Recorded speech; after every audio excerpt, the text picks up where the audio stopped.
And welcome to our Saturday TNT, and welcome back to Nick. Yes, hi everyone. And see, his hair has grown back, but it was a lot shorter than that, 3 or 4 weeks ago? Yeah, just a little bit ago, yeah. So let's just quickly find out what you've been doing. Tell us about this. Yeah, so that's part of the military program, Lada, as known colloquially among the children. This happened recently, about 2 weeks ago, and it was around 10 days long. Sorry, 5 days long. My mistake. Okay, so you were basically doing your army training on behalf of the school? Yes, so you can sign up to do it with your school if your school has this program available, in which case you would be, there's me eating a frog on a stick, case you'd be doing it with your friends as well as some other 20 schools near the area. Don't they give you pad thai and... No, they give you like rice and whatever they've got going that day. Okay, that looks fun. Yeah, it was fun. Yeah. Did you fall in? No, I did not fall in. Did anybody fall in? Yes. Is it cold? It's actually surprisingly cold for Thailand. Yeah. And that was in Nakhon Is Thammarat. Yes. You'd like to say hello to some of the people? Good morning, everybody. Morning, Frank in Thailand. Morning, Scott D. Morning, Hans from beautiful Redwood City. Morning, John D. And Mango Sticky Rice, Alva Bravo. And Frank in Thailand. Great to have you all with us. So I thought we'll get into the main stories today, but welcome back. You've also been to Taipei and Hong Kong. Yes. So we'll have a talk about that as well. Be interested to hear about your travels. People want to know what you were doing. They want to know everything about what you've been doing.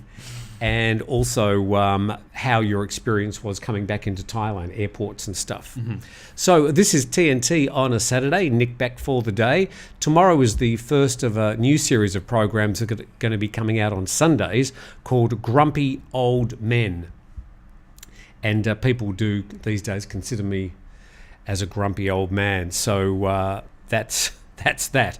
Let's get... I have to sort of go back through all our stuff. Excuse me for a moment as I rewind. And we get back to this story saying that Thailand is set to welcome 3 new airlines. P80 Air, Really Cool Air. Would you fly on an airline called Really Cool Air? Absolutely not. And Land Arc Airline. And the ultra-low-cost airline from Malaysia, MY Airline, is also preparing a new route to the land of smiles.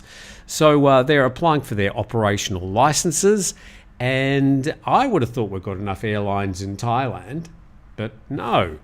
Land Arc Airlines is going to be using a 10-seater aircraft, so that's a bit less than 120 seats or whatever you'd get in an Airbus. Are you ready to see the plane? Oh boy. So they're going to be using these for regional hops. This is called a Cessna Caravan. They were built in the early 1980s. I'm not really sure if I want to be getting onto one of these. Pretty tight inside as well. What do you think about hopping into one of those? Funny enough, I think that's a way more revamped interior design than what can be seen from there. I think this might be the luxury option available with the purchase of one of those planes. Yeah, I mean, obviously inside's going to be comfortable enough. They even got speakers for music too. That's so the captain can talk to you. Because you can hear him in the front. Well, I would have thought it would have been pretty noisy in one of those. Has it got twin? No, it's only got the one engine at the front. So you've only got one chance. So if you are thinking of things like Phuket to Krabi, Songkhla to Betong, and around I think they're going to start in the south of Thailand. Anyway, that's that airline. And MY Airline, an ultra-cost airline from Malaysia, is also interested in opening a route to Thailand and preparing to seek an operating license. Thailand currently has 8 main aircraft operators: Bangkok Airways, Nok Air, Thai Air, Thai Asia. What's Thai Asia? I have not heard of that. Is that Thailand? Air Asia? Thai Air. I think it must be. No, Thai Air Asia X. But there is Air Asia It's Thai Air Asia. Thai Air Asia X is the international version. And then Thai Line Air, Thai Airways, Thai Smile. I think they're combining Thai Airways and Thai Smile into one airline. And Thai Viet Jet Air, which I'm most familiar with because I used to use them literally weekly, twice a week, for 123 flights. Jeez. So I got to know them pretty well. What's you this? know the song that they play as well while you're waiting for takeoff in Taxi? Oh, and a horrible song they play every single time. It drove me insane. So P80 Airlines, it looks like they're going to be flying, just checking their website, to mostly Chinese destinations and Vietnam, Ho Chi Minh City there. And so I don't know if Thailand's already got a lot of discount airlines and cheap airlines. I'm not really sure if we need any more, but it looks like some people are going to put their hands in their pockets in what I would have thought is a very difficult and risky industry at the moment. Reread mentions really cool air. Are all the flights convertibles? And as well as Alpha Bravo saying, are there parachutes available inside? Yeah, those Cessna Caravans, they're like 40-year-old technology, 40-year-old aircraft. I'm not sure if they're still building them. I haven't really done much checking, but 10-seater aircraft is going to be obviously attracting a different type of clientele than all the airlines flying the jets around. But they'd be using smaller airports, I suppose. So it would allow you to get from some of the smaller regional places into other parts of Thailand. And I literally just saw it. Sorry. Oh, and someone else had mentioned that with Cessnas, if the engine does fail, you're more likely to be able to glide down rather than being in a huge Airbus. Well, I mean, all planes will glide. Oh, sure, but some have at certain speeds they'd be gliding down. It's not so much the coming down that you need to worry about. It's the last bit that you need to worry about. And in all cases, you can flare and. If you wait for it to go down, right, and it's about 5 feet from the air, you can jump and it cancels out. If you jump at the last second, like in an elevator. Yeah, I think they've done extensive tests on that and proven that physics will actually rule the day. And no, you're actually inside the aircraft. Anything you do jumping inside the aircraft is not going to help you very much. We've got a visit from Dusty the cat, by the way. No, she's on her way out. As soon as I press the record button, they leave. They're gone. So anyway, what other questions or comments do we have from our viewers today? Someone had asked if they were going to use the red card, yellow card system in just Phuket, or would it be introduced everywhere in Thailand? So this was a proposal from police, and they were saying that they're going to issue a card if you've been a bad boy or bad girl, and it was for anything like traffic violations or really just about anything. And they said on the first one, they'll give you a warning, so when you want to come back to Thailand next time, they'll have this warning on a computer system and basically deny you entry. Wow. And if you have two of these things during your trip, then they're going to take you to the airport and say goodbye. So the way the story read yesterday, which I found disturbing, is that things like not wearing a helmet would be considered a violation. So yellow card or red card, though? Well, the red card. So I think if they're going to introduce this not only in Phuket but anywhere in Thailand for foreigners, then they're going to need to be very clear about exactly what they're going to include. Not wearing a helmet, I don't think deserves being kicked out of the country forever. My thoughts, but yeah, this was another one of those thoughts. I think they're just giving it a bit of a fly in the media to see what people think about it, and most people thought it was ridiculous. KJ mentions the card system sounds like a social credit system, as well as R. Dewsbury saying it sounds like the China social credit score thing. Well, it sounds a bit like a Twilight Zone sort of episode. It could go very, very wrong, but I don't think it's going to happen because the thing is, where are they going to keep the paperwork? Where are they going to keep it in a computer? Can they share the data with the Immigration Bureau? I just can't see it working. So if they can't get the 90-day reporting working for everybody when they apply, some people it works, other people, I've never been able to get it working. I can't see them getting this red card, yellow card thing working. A bit like a soccer game. I'm not sure what you've been watching. You've been watching what army movies They show like Apocalypse Now on the big screen. Yeah, exactly. You know, and the guy goes up there and he smokes a cigarette and he goes, "All right, guys, we're gonna cross that river today." Everyone goes, "Oh, I had to dig those rice paddy fields. We had to dig one of those because you had to do a community thing as well. So we had to dig out this, what I would say, 3 meter by 10 meter rectangle of rice paddy." Right. And actually fish out all the weeds and like catch the fish and remove the crabs and all that. Someone got bit by a snake, but it was all right. And so is it, you sort of staying in like a 5-star hotel during this? We get to sleep in this beautiful concrete structure, of which it's surrounded by those green construction nets that you see around buildings to keep the mosquitoes out, which doesn't really work. And you get to sleep right next to all your friends and buddies, just like in a Thai prison. And if you don't bring your own mat, you'll be sleeping right on the concrete floor. So they tell you to bring a mat? Yes. Could I bring like a double bed mattress? I guess you'd have to share it with someone, but if you could bring it on the bus. I don't share. And so I had a yoga mat to sleep on, but some kids went all out and brought like 2 or 3 mats so that way they'd actually have some cushion. Yeah. See, that's me. Very good idea. That'd be me.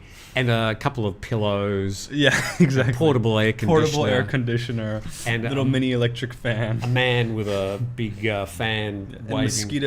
Mosquito lamp. So you got bitten to death by mosquitoes? Well, no, I doused myself in the mosquito spray before bed and it worked. So, yeah, it was all right. Okay. So any more comments and thoughts? I don't have the comments section up here, so I'm a little bit in the blind. It's up to you, Nick. Yeah, it's up to me. That's what you're here for, by the way. Someone asked what was my hardest experience in the military. I'd say the hardest part would be,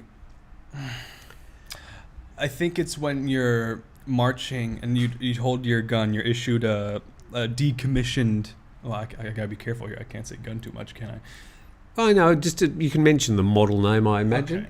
M1 Grand, an old one from leftover from whatever. It's all broken down, so it doesn't work. You just have to hold it. And when you're marching out there on this Ho Chi Minh Trail, like a dirt road in the middle of the jungle, the heat kind of does get to you. Some kids do pass out from the exposure. So you're sort of all suited up. You're all suited up, so right. It's disgustingly hot. So some kids have fallen, that succumbed to the heat, as well as, I think fainting was the biggest popular one. Because when we'd sit down and they'd get you to stand up in your platoon or whatnot, some people would lock their legs, and sure enough, they'd go down 3 seconds after standing up. Yeah, I'd do that. I'd just feign fainting just so I could get out. Well, some people try to do that, so that way they don't have to stand up. Yeah. So just multiply that by a couple of million, and you get the Vietnam War. So it would have been horrible traipsing around the jungles of Vietnam. We got to play with smoke grenades and all that. So when they throw it out, they had one that was orange. So the entire time I was going, wow. So who are you going to be fighting? You're all ready now. You're all trained. Yeah, I'm all trained. I got the best shooting results in my platoon, so I'm there. But I guess we'd be fighting. It says on the Wikipedia that you'd be used for defending from a foreign invading force on Thai soil. Anybody named in particular? Well, I don't know. They didn't really mention that. They didn't really mention an enemy. But they did talk about Vietnam briefly in some of their... What, as an adversary? Or no, not as an adversary, but like in the Vietnam War. Okay. But they didn't really call out any opponents or foes while I was there, so... I'm just bringing up the comment section here so I can at least join in. The military school thing excuses you from the draft to that age, right? Yes, it does. So by doing it with my school, it depends on if your school offers the program, it makes you exempt from having to do the full military service when you draw your card, the black card or the red card. And did I have a drill sergeant like Ernie in Full Metal Jacket? No, mine was nice. We had a nice one. So a question from Albert Coe says, good morning, Tim and Nick. Have a great weekend. Question, is there, by the way, it's a long weekend. We'll have a talk more about that a bit later. Is there a mandatory conscription national service in Thailand? You are the best person to answer that. What was it? Albert Coe. Is it mandatory? So it is mandatory in the sense that you have to draw a lottery ticket. It's a lottery-like system. There's a black card and there's a red card. I believe if you pull the black card. You didn't do the lottery. I didn't do the lottery. That's because I'm doing the service with the school, which makes me exempt from doing that. In which case, that only lasts 3 months over the course of 3 years. So you do 1 month, 1 year, 1 month the next year, 1 month the next year.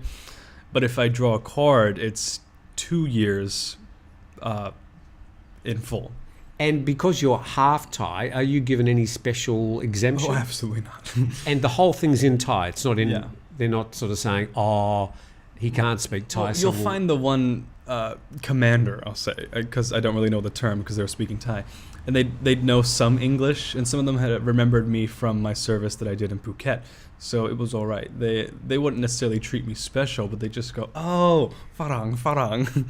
I hate that word. Yeah, and they just speak to me. So yes, there is a conscription for everybody in Thailand. It's still got a bit of a thing around Southeast Asia. I know in Singapore they've got conscription. I have a friend who's doing it now, and he has to do it for a year, I believe. Yeah. So, and then every year, the media, when they have this ballot, they always concentrate on the 3 or 4 katois who decide they're going to roll up in all their finery. We had one who liked to apply baby powder to their face and wear, I don't know how they got lipstick. Maybe they just cut their thumb and applied it and wore lipstick. What? We had one katoi, if you will, in our Well, she's allowed to bring lipstick, surely. I guess so, but they weren't allowed. She wasn't allowed to wear it when we were doing the service. It was after we got back to our barracks, and they put it on. She'd put it on, I guess. See, why are you giggling about it? Because she had approached me and spoke about how handsome I was, and I was very shocked at this interaction. KJ asked the question, are you assigned to a unit, or is the training more of a school thing? So you were assigned to a unit. It's an eclectic mix of different schools. So you can have some kids from your schools, or I got some kids from international schools and Thai schools. And then you're in a group of about 10. And then within your 10, what's it called? You're in a mot, as they call it, a mot of 10, and you're in a mu of 50, I believe. And so they have these little groups, and you go with them on your different adventures and whatnot. Do you get to keep your military gear with you at home, or turn it in each time from Bob B? You get to keep the bag, the canteen, the uniform, and all that. And the lipstick. You get to keep that. But I cannot keep the rifle. That has to be handed back in. And what we shot was an HK-33 with 5.56 millimeter bullets, and it was very fun. I was deaf at the end of that training. All right, to our next story now. Thank you, by the way, for all those questions. Keep them coming, and we'll keep on addressing them. We go to The Nation, and Thailand issues 24/7 hotspot alert as thousands of fires deepen haze crisis. Now, as I go through this story, you'll notice that there's one thing missing. See if you can pick it. Authorities have been placed on a 24/7 high alert for forest fires in the country's northern, northeastern and central regions. They didn't mention the west, and they should have. You'll see why in a moment. Firefighters are on standby. Agencies in risk areas, at risk areas, establishing war rooms at national parks, blah, blah, blah.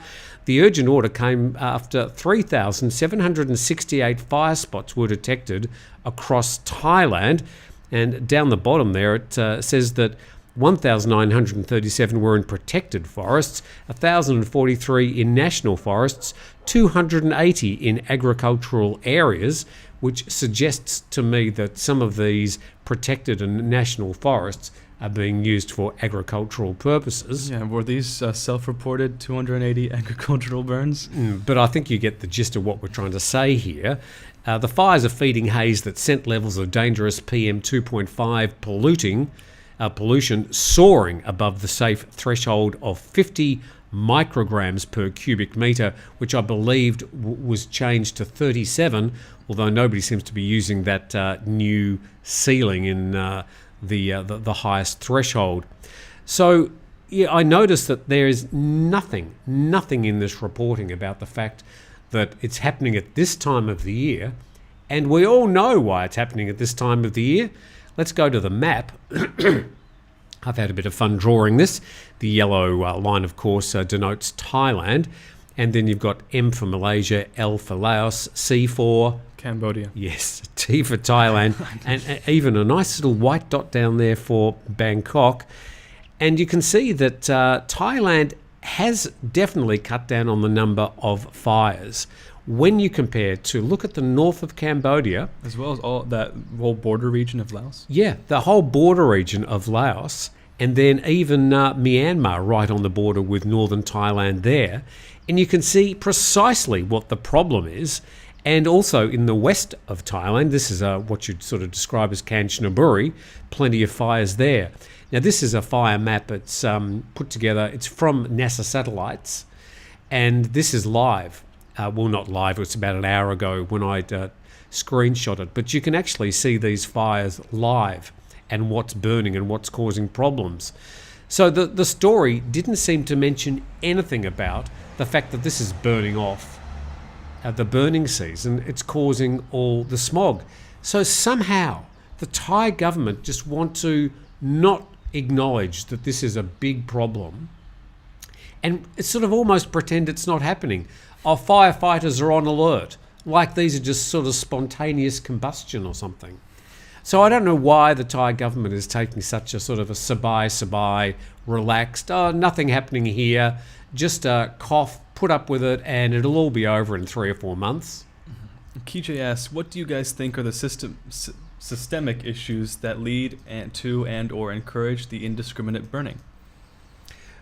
Well, personally, I think it's something that they need to really embrace and try and sort out, because it's not going to fix itself. They need to get together with all the other ASEAN countries, Cambodia, Laos, Myanmar, and just start doing something about providing subsidies for farmers to buy machinery so that they can till, I don't know what the term is, but they can, all that agricultural waste, they can get it back into the soil, teach them about better agricultural practices, about, leaving the field alone for a year. I mean, all that sort of stuff. Crop rotation, all that. Yeah. Crop rotation. You're much more into the agricultural terms than me. Because you've had all that wonderful experience digging rice paddies. Digging a rice paddy, which was how big? 10 metres by? 10 by 3. 10 by 3 metres. So you know everything about agriculture now. But it's rice, it's corn, it's sugarcane. Sugarcane is popular. Soy. The stuff that they make sunflower oil out of, or sunflowers. So, look, this is a problem. I don't know. I think that the only way they can really do it is an international sort of get-together. But it is an ongoing problem. And you've got the situation where companies like CP All, which own 7-Elevens and stuff, they are contracted to so many of the farmers that you've got a situation where the government don't want to be pissing off these big corporate customers. Ozzy Bob asks, Tim, how do you use the NASA site for maps? Click on the overlays and sign in, then click on coastlines. That gives countries and main cities. Okay, if you have a look at the top of... hang on, I've got to go back to the live thing, and I've got to click on that. If you go to the top... There we go. The circle with neither of us in it. I think I can fix that. Hang on. There we go. Anyway, don't worry about that. Look at the very top and you'll see the... it's firms.modaps. Can you see it up there? Look, I'll put a link in the description. That's probably the easiest thing to do. I'll put a link in the description so you can go to the live fire maps. But if you have a look at the whole world...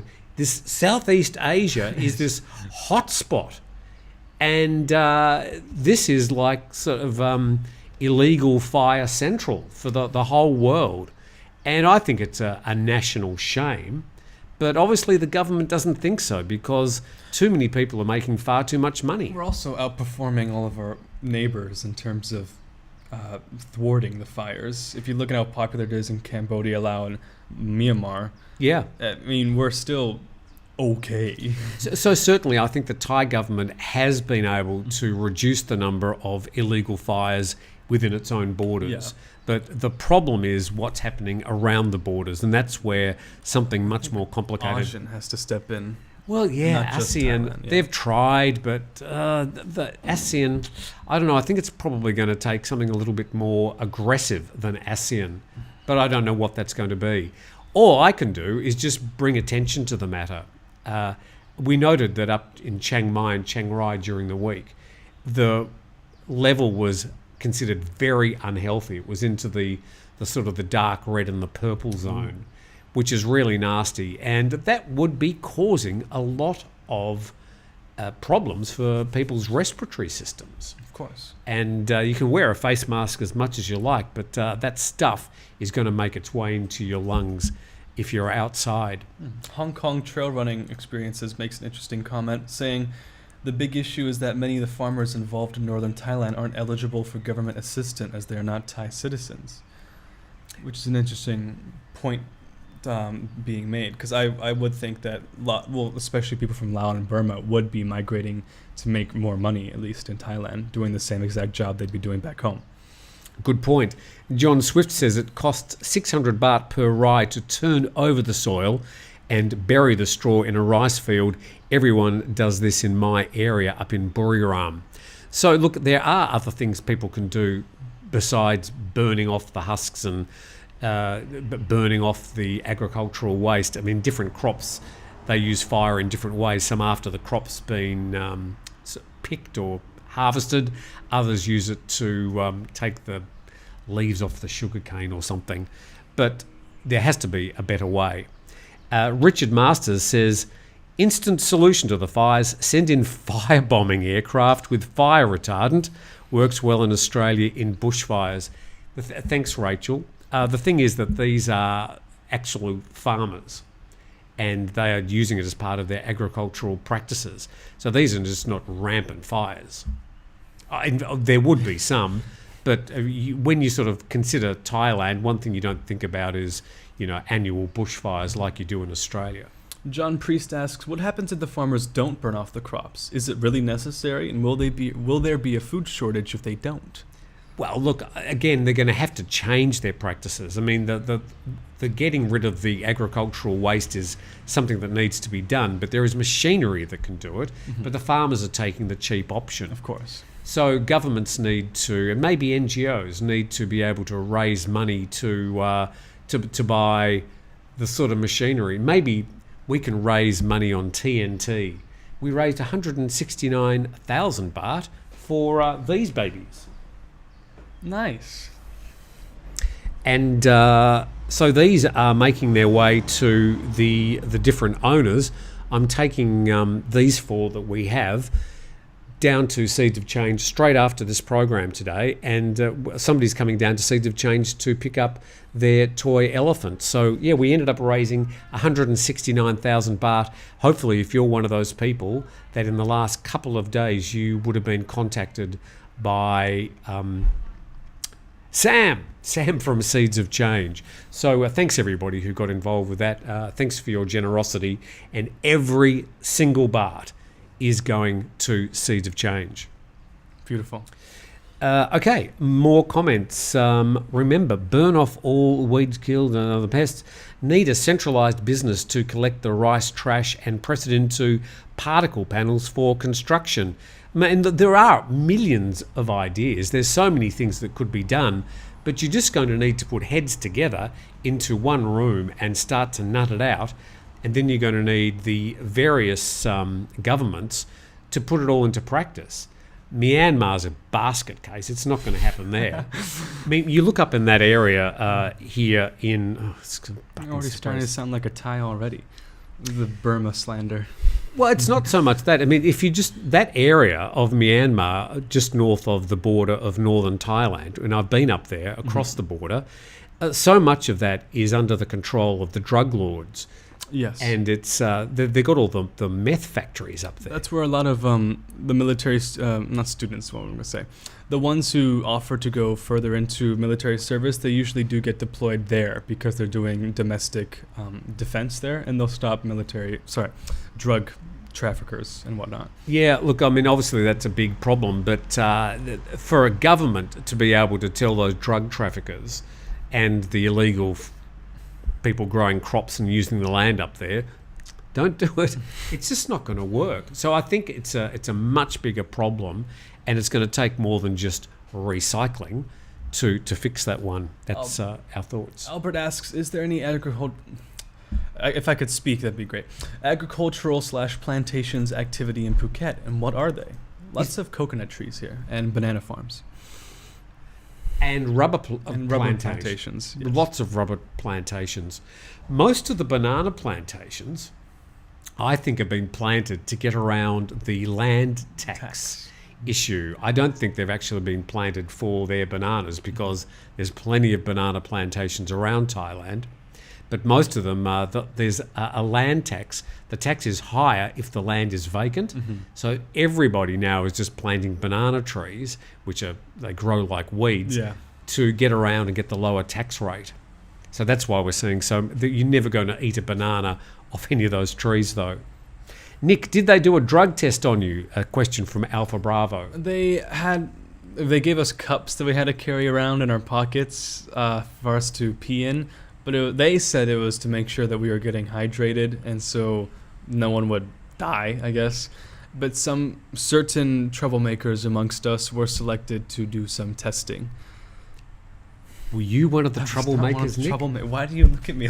I'm not one of the troublemakers. No, I wasn't selected. I think you're a troublemaker. I'm not a troublemaker. Yes, you are. Where is that hot burning area outside Thailand? Inside Thailand. Yes, Kanchanaburi is the worst area in Thailand. And that question from D. Esberg. Somebody said VGSHWK, which doesn't say anything. Give the agricultural waste to China to build their artificial islands. There you go. That's a bit of a silly idea. Why don't they do the burning during the wet season? Then it wouldn't burn. It wouldn't burn as well. And you could do it at night so people wouldn't see it. Just burn off the marijuana fields and no one will complain about the PM 2.5. Take a big deep breath. Mm-hmm. More stories, and let's get to this one as my finger doesn't seem to... Burn it at night if no one can see it. Sure. So this from Thai PBS World, and Thailand's dry season officially begins on Sunday. That's tomorrow. Thailand will enter this year's dry season tomorrow, and it will be hotter than last year. I wonder why. Because of all the fires. With average high temperatures forecast, well, obviously that's going to be different in different areas. An appearance from Dina appears to be on the horizon. Temperatures in Bangkok and surrounding areas are forecast to peak at 39 degrees, according to the Meteorological Department. The north and northeast may experience cool weather during the mornings until the middle of March, after which it'll become hotter until the end of April. This happens every year, with temperatures forecast to peak at 42 degrees. Jeez. So how would you like to be in Nakhon Is Thammarat with your backpack and your gun, and it's 42 degrees? Absolutely miserable. It would At the end, your hat becomes a bucket for water, and when you take it off, all of it just pours out. It's like a little extra refill station that you get while you're out in the field. So this is another curly issue, as of course we're coming into, well, we're certainly in an unofficial election campaign already, but the election campaign for real will start in the next few weeks when the parliament is dissolved, and looks like May the 7th is going to be the date for the next Thai general election. Where'd she go? Is she around? No, she's disappeared. So this story, I think, is going to cause problems for the Thai government. And the Bangkok Post is reporting that the hunger strikers are back in hospital. The two of them, at a high risk of kidney failure after resuming a dry fast, so they're even refusing water outside the Supreme Court. Now, obviously, these sort of photos are not the sort of thing that the Thai government wants to be shown around, and all the media are reporting this. And I'll be interested to hear your thoughts on this, Nick. But just to remind people, two activists who have been on a hunger strike for 44 days to press for the release of political prisoners, were rushed back to hospital in critical condition on Friday after spending a week protesting outside the Supreme Court. Now, the two of them, Tawan and Bam, were at high risk of kidney failure and might not survive the night without medical intervention, according to their lawyer. And the story goes on, the pair had been refusing water and intravenous fluids since Thursday in protest against the rejection of bail for one of their colleagues. So I'm thinking that obviously the timing couldn't be worse for the Thai government. So clearly the Thai government don't want to accede to their demands, which are all the same demands that young Thai people have been putting around for the last 2 years. They want to get the monarchy listed in the constitution. Yes. They want to obviously get bail for all their fellow protester friends. They want to change the lèse-majesté law. We've heard about these 1,000 times. So does the government show some sort of compassion or at least acknowledgement of the protest? Does the Prime Minister think, photo opportunity, and go down to the hospital and get a selfie with these protesters and listen to their demands? Protesters acknowledged the moment they sent out police officers to shoot water cannons at them. It's acknowledged, sure, but just not very well. I'd say that... So we haven't seen the politicians running down to the side of these protesters and having a chat to them. And I think this is going to be an issue in the coming election. I'd be interested to hear what you think about this. And I'm sure there'll be a lot of people who would say things like, oh, just let them die, which I don't think is very helpful. And I think it actually is a much more curly problem for the Thai government than even we're sort of saying at the moment. So it'd be interested to hear what people are thinking about this. John Priest says the pen is mightier than the sword. And Damon mentions no way they would get rid of the lèse-majesté law. Well, yeah, I mean, that obviously, I think they could probably tone down Article 112 rather than saying that you get put to prison for criticising the monarchy or the government. There might be some other retribution, but at the moment, very draconian situation. If you criticise the royal family, then yeah, you can get in a lot of trouble.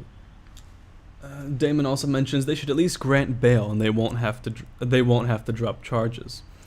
Yeah, so look, I think it's quite a big problem for the Thai government, and will be interesting to see how they handle this as we're coming into a critical period of the election campaign. Morning running late, says Nongwa Su. Yeah, thank you very much. We've all been sitting here for the last half hour, 42 minutes actually, waiting for you. Is the Thai government pushing YouTube to be less critical towards the kingdom? Alpha Bravo, I've heard absolutely nothing about that. I don't think they could push YouTube to do it either because it's available internationally. You can put more or less whatever you want. Yeah, you know, when there's a lot of YouTubers, of course, outside of Thailand, and they can literally say anything. Yeah. And I'd seen on a video when people had hacked the government website, and when you clicked on it, it went to a video of a horrible rap song. But everyone in the comments was mostly Thai, saying how funny it was that someone had managed to do it. Just as a little jab. So Aussie Bob 9999 says, I agree with what Thaksin, the former Prime Minister of Thailand, said about the royal laws. They need to be downgraded, not removed. I think this is something that it won't happen before the election, of course, but I'm pretty sure that it's only the Move Forward Party, which is one of the opposition parties, that actually has addressed the lèse-majesté laws in its campaign platform. I think it's probably up to Pheu Thai, the most popular opposition party, to take a lead on this matter, and they haven't said much on it at the moment, which has caused friction between Pheu Thai and the Move Forward Party. Chicago on the coast says raindrops keep falling on my head. Well, everybody's... you don't know Burt Bacharach. What do you know about the name Burt Bacharach? Baccarat, like the game? Yeah, okay. So, yes, it's a famous composer, American composer. one of the people who wrote the songbook of, the American songbook. Okay. He wrote "Raindrops Keep Falling on My Head." Raindrops keep falling on my head. You don't have to sing. Please don't. But I was threatening to get out the piano and do a bit of a tribute to Burt Bacharach, but I haven't got around to it. Oh, okay. Because he is my favourite composer of all time. Reed, thank you very much. Rodgers and Hammerstein kind of guy.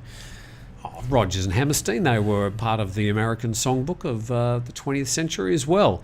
Reed, thank you very much for your very kind donation for a cup of coffee. So you're drinking, can you just bring that over? Yeah, sure. This is your drink of choice. Now, obviously there are other chocolate milks available. Do you have any idea what's in that? No, and I don't want to. But you just love it anyway. It tastes good.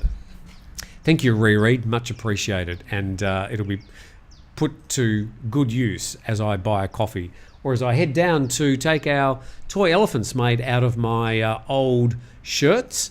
And thank you to everybody who was involved. Once again, we raised 169,000 baht. Every single baht of your money is going to Seeds of Change. When will we see Kun Tim swim in his pool? Pad Thai, nobody wants to see me swimming in the pool.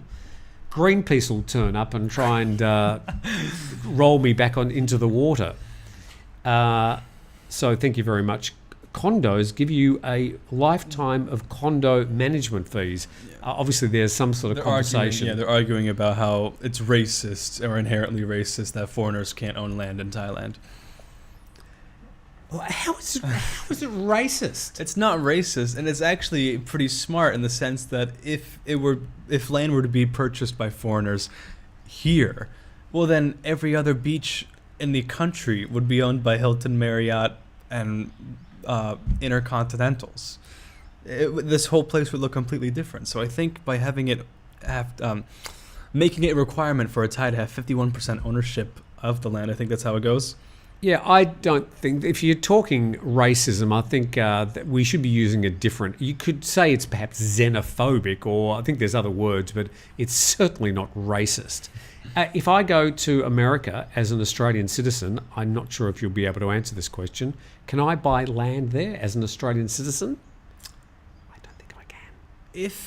I'm not sure. Become a resident? No. Do you have to have PR or get a green card or whatever it is? I think you'd have to, I have no idea actually, but I think if you obtained a green card, maybe? It depends on what state, because they're all different. I'm absolutely sure that someone would know. Yes, somebody's going to be telling us very quickly. Beached Tim, yes, it would be. You wouldn't want to see it. Tim, do you know if it's possible to do 2 separate education visas? For example, 1 year on Thai language and 1 year on Muay Thai. ED visas, which were sort of a bit of an easy way for people to stay here long term, if you weren't over 50, where of course a OA visa, better known as a retirement visa, would be the best option. They say you can buy land, so if you want to buy a nice condo in Florida, you can go ahead. Okay. I won't be anytime soon. But the Immigration Department are really cracking down on ED visas at the moment. If you want any sort of new visa, not so much renewing your old visa, but if you want to get a new visa, be prepared for a wait and be prepared for a lot more questions about your application than in the past. That is certainly happening at the moment. I'm not sure if that's going to be happening forever, but it's certainly happening at the moment. Now, I speak to a couple of visa agents at least 2 or 3 times a week. I keep on top of all the visa issues, and the hot tip is ED visas are very hard to get at the moment. All the institutions that were applying spaces for ED visas are basically full, particularly in the tourist areas. Mm-hmm. So you're going to have a lot of problems. 2 quick things we should mention, Nick, before we get on to some of the other comments, Someone which really are... quickly asked, it was a little bit earlier, Alpha Bravo asked, is the majority for or against weed legalization, please? The majority? I wouldn't even know what they want. I'd say it's very the decision polarized. It's very polarized, I'd say. Lots of younger people, of course, would be for it, but a lot of more conservative parents and older Thai people, I'd say, are against it because they're worried about how it makes you lazy and lethargic and useless, and it rots your brain. Rots your brain. Makes you listen to the devil's music. So the only thing I can say about that, in all the recent polls that have been done, Bumjai Thai Party and Anatin Sharvirakun, the public health minister, who I suppose was the author of the decriminalisation of cannabis in Thailand, he's been getting 3 and 4% routinely in all those polls. So if you're asking me, because Bumjai Thai Party are basically known for that. So at the moment, I'm saying that most Thais look like they probably don't want it. But the election's coming up. That's the only poll that matters. So we'll see. But from what I can see from those polls, if they're only giving Anatin Sharvirakun 3 or 4% in those polls, then I don't think the ongoing decriminalisation of cannabis has got a bright future. But I don't know. All I can look at is the polls, the information, and that's the way I see it. A lot of you out there would say, oh, there's so much money involved, there's no way they're going to put the genie back in the bottle. But won't stop the Thais from trying. This is important. Kalsot English on their Facebook page reminding us that Suvarnabhum's Facebook page is saying during the upcoming long weekend, and of course this is the first day of the long weekend, please arrive at the airport at least 3 hours before departure time for international flights and at least 2 hours before departure time for domestic flights. And the other thing you should be aware of, and why doesn't my finger work? I need to get a new finger. No alcohol on Monday. Damn. So Monday is going to be an alcohol-free day. So it means if you want to have a drink on Monday, you better stock up. If you want to go to the Stoned Crab pub in Rawai, you'll have to go on Saturday and Sunday, because on Monday you're either going to be closed or serving lemonade. Yeah. What happens on those days?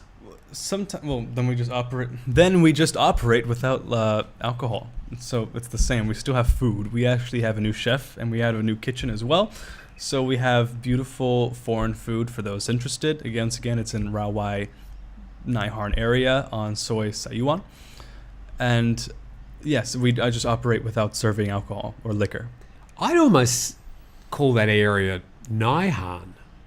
Is it Rawai or Naiharn? I think Rawai encapsulates more of it, but Naiharn's just a smaller portion within it. Yeah, because what would you say is the area right after the Chalong Circle? It's Rawai.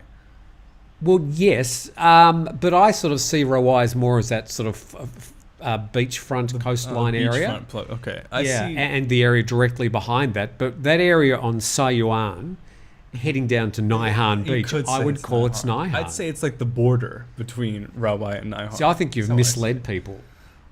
So I think you should be saying Stoned Crab in the Rawai or Naiharn area. Anyway, you won't be able to drink on Monday, which is, because Nick knows everything about Thai culture, Monday is Buddha Day. It's Asana Butcher Day, or it's something day, but it's on Monday. So yes, you won't be able to have a drink. You won't be able to buy alcohol at 7-Elevens between midnight on Sunday night and midnight on Monday night. Now you know. Hit the like button, guys and girls, says Mark Lynn. The whiskey hits about 2 hours after. I don't understand that. Here we go. Bob B, known as Mugger Butcher Day or Lord Buddha Day. I think there are 5 of these major Buddhist holidays during the year, which Thailand takes very seriously, so seriously that they apply these no alcohol rules. So there you go. Question from Paul Summer. If I retire in Thailand, I would qualify for a work permit. Maybe easier than a retirement visa. Do you know if there is a requirement to actually work under a work permit? If you get a retirement visa, you can't work. You can't get a work permit under a retirement visa. You can only get it under a B visa, a business visa, and you need to be working for a Thai company. And the Thai company applies for the B visa for you, and then you get a work permit from the Labor Department. So I'm not sure if I answered your question, but if you get a retirement visa, you can't get a work permit. I mean, they're two different things. Getting your B visa doesn't automatically give you the work permit. You have to apply for that separately after you get the B visa. And once you get the work permit, though, apart from the fact that you can work, you also get free healthcare with the universal healthcare system. Really? Yes, you do. Wow. Unless you are over 60 years of age and they cut you off. So I don't get the free healthcare anymore. Chicano, sorry I read that wrong the first time, on the go asks, is the Stoned Crab Pub a weed shop? No, we came up with that name, or my parents at least, came up with that name before the whole marijuana thing about 10 years ago already. So no, it's not a weed shop. Are you going to look at selling marijuana in the shop? I don't think so. I think that'd be more of a vendor kind of thing. Just anecdotally, there's a little place up the road here. It's sort of a series of about, 10 shops, cafes and a little bar and Italian food, another cafe, a pet care sort of wash the pets thing.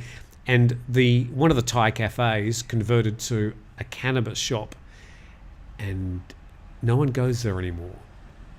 I think we do have an oversupply of some of these vendors at the moment. And don't you think it's a little bit funny, at least, that, a few days, I'd say 2 at most, 2 days after the decriminalization of marijuana, so many shops were already opened, operating with inventory available? So you think they knew something? Well, weed don't grow in 2 days. Okay. Well, I don't think they... most of them popped up in the 2, 3, 4 months after. I mean, such that in some tourist areas, every second shop is sort of selling weed these days.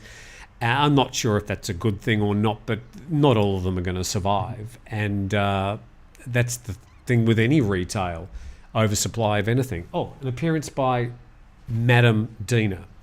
Ladies and gentlemen. Billy Burry asks, don't both parents have to be Thais to enable service in the military? I cannot recall any 50-50s in the forces. No, there are plenty of us. I'd say within our group there were 1, 2, 3, 4, 5, 6, 12 of us doing it, so I can keep my Thai citizenship. But there are a few of us, and with the group that I was with before, because I'd taken a little bit of a hiatus, there are more of us. So there are plenty of 50-50s, if you will, in the forces. 50-50s. Lukrun, I think is the correct name.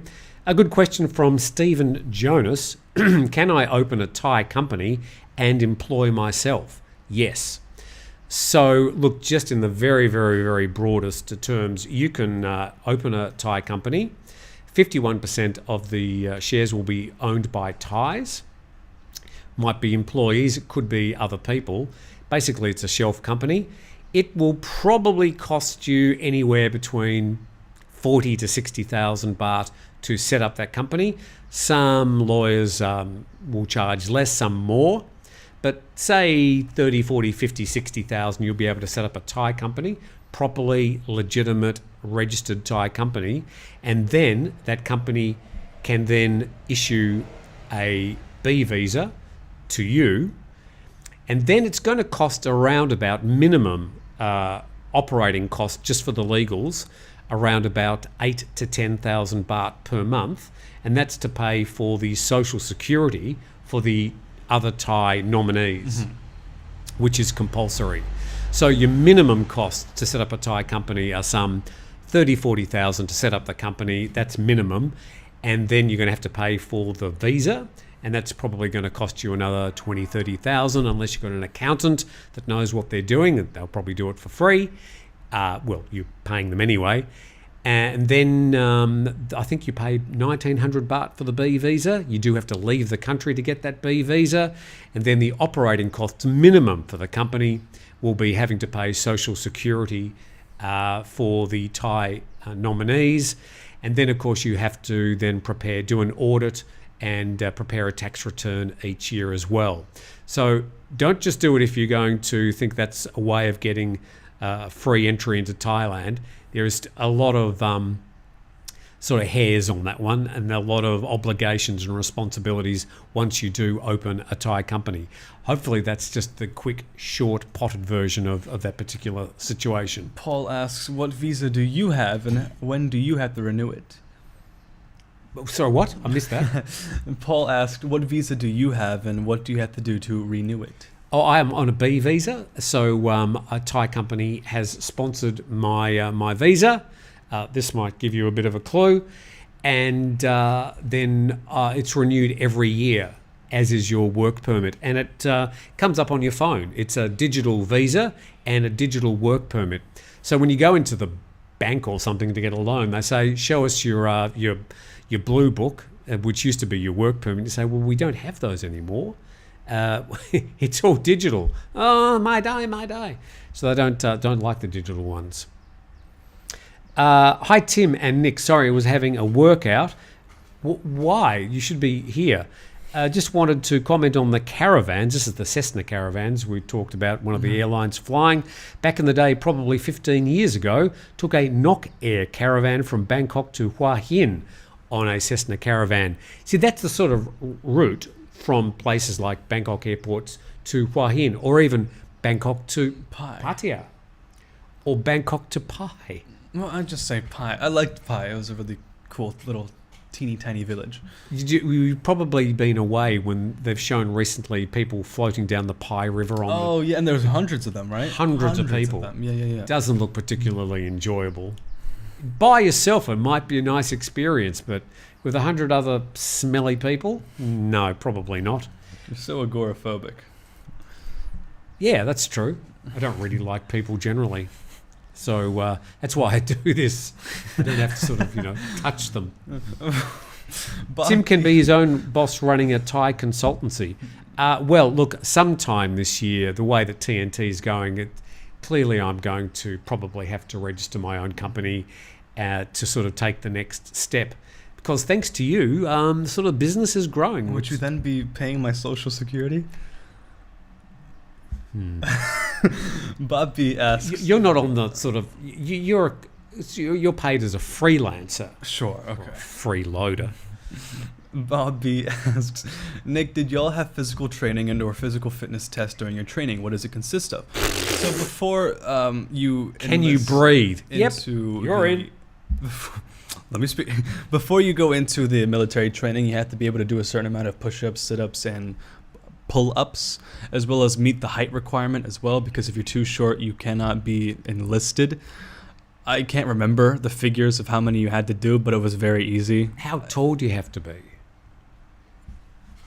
If I'm I just went to the driver's license place yesterday. If I'm like 180, I think you have to be at least above 170 centimeters.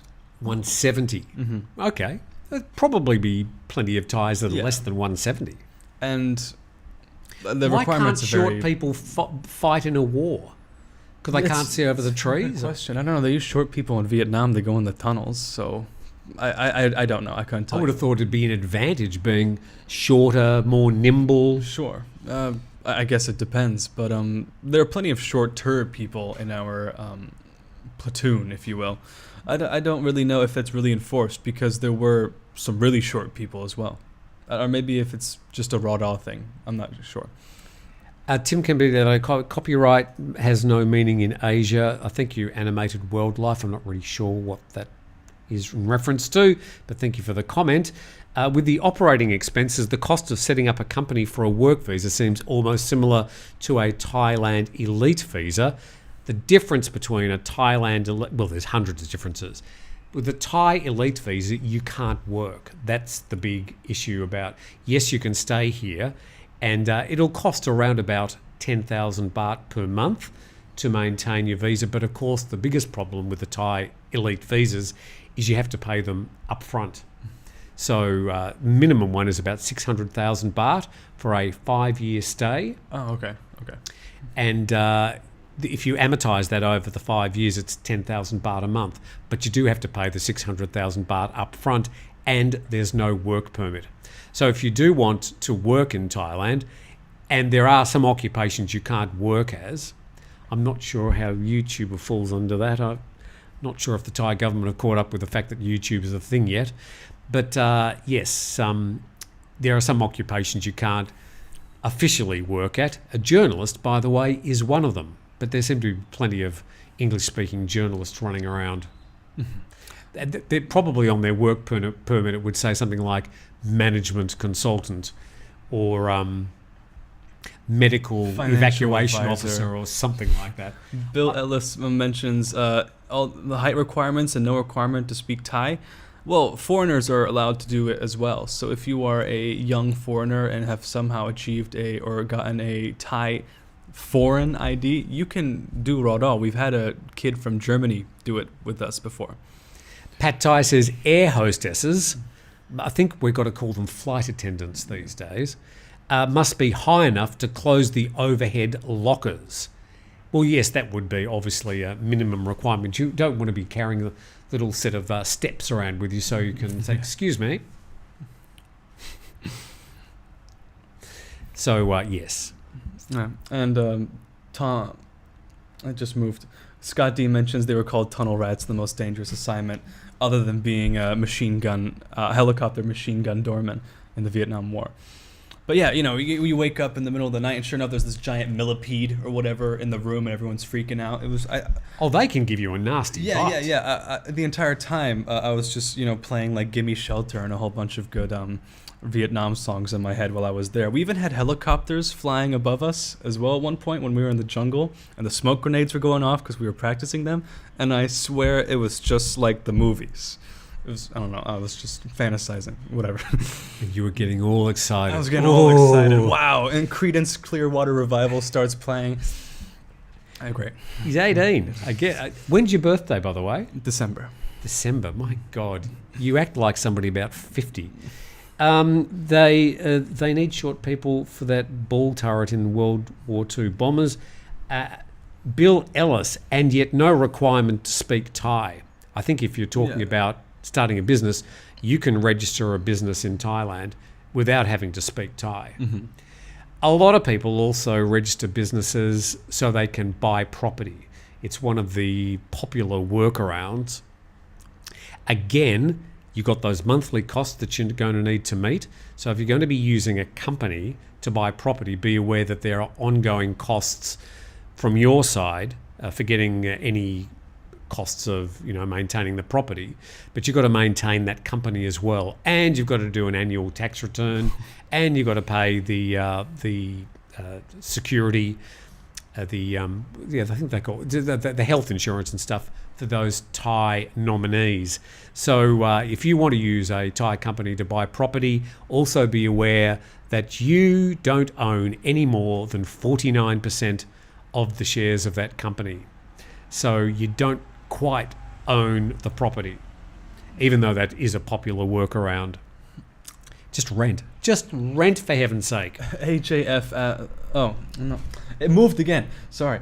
Malcolm Jury asks, can you do RODA post high school, or is it only for high school students? Well, I graduated back in June, and I had done my service in November, I believe, as well as just this past week in February. So you can do it post high school as long as you're still young and your school allows you to do it with them. You'd just be doing it with younger kids because they're still they're in the undergraduate class and you're a postgraduate.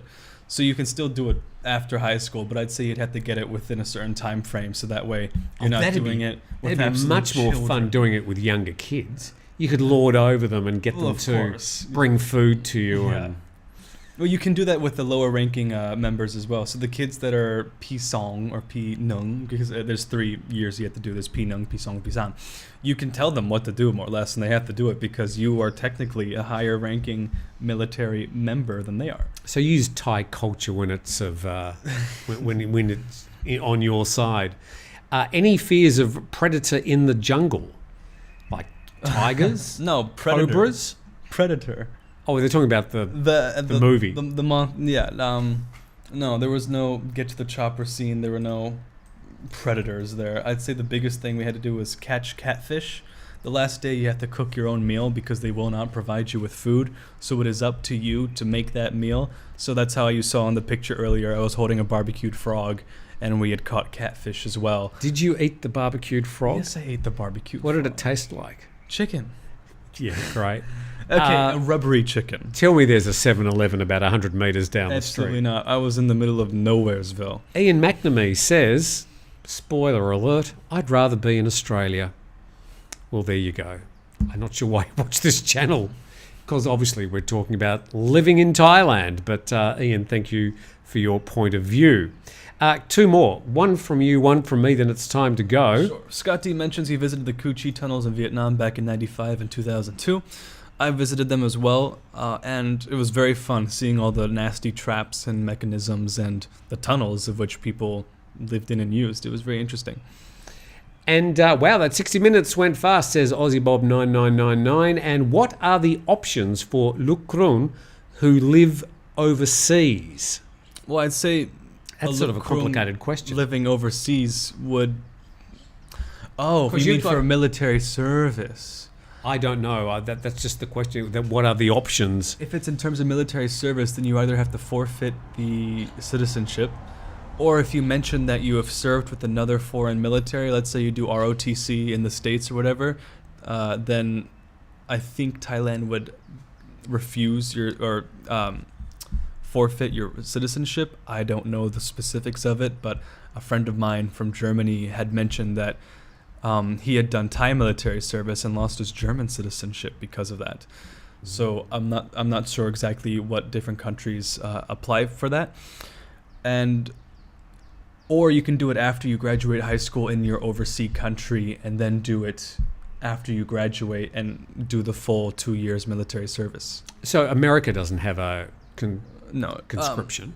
It doesn't have a conscription, but I had to sign a paper recently back in December when I turned 18 saying that I was eligible for draft and whatnot, and I'm an adult and all that.